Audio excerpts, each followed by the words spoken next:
इतिहास के अंदर ऐसा पढ़ा जाता है कि ऐसा कौन सा दुर्ग है जिसे देखने पर सिर से पगड़ी भी गिर जाती है। तो आइए आपको मैं एक ऐसे किले की जानकारी देता हूँ। यह है कुंभलगढ़ किला। इसका निर्माण राणा कुंभा ने 15वीं शताब्दी में करवाया था, जो सिसोदिया राजपूत वंश में मेवाड़ के राणा थे। और कहा जाता है कि राणा कुंभा ने अपने राज्य में 84 किलों में से 32 किलों का निर्माण करवाया था। वो एक कला प्रेमी थे, जिनमें से कुंभलगढ़ सबसे बड़ा और सबसे विस्तृत किला है।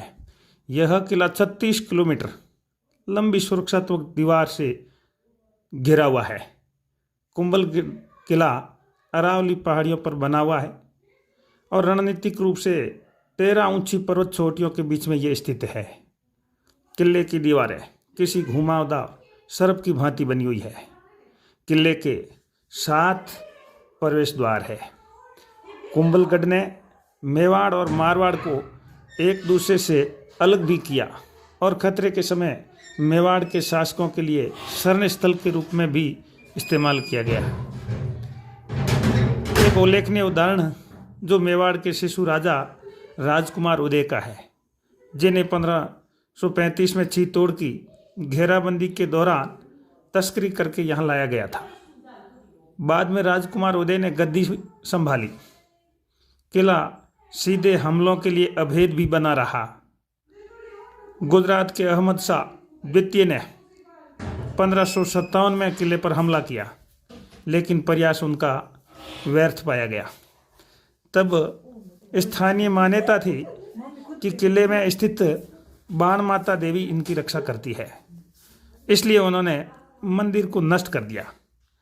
महमूद खिलजी द्वारा 1458 और 1467 में किले पर हमले करने के प्रयास किए गए, लेकिन ये भी उनके प्रयास निरर्थक साबित हुए।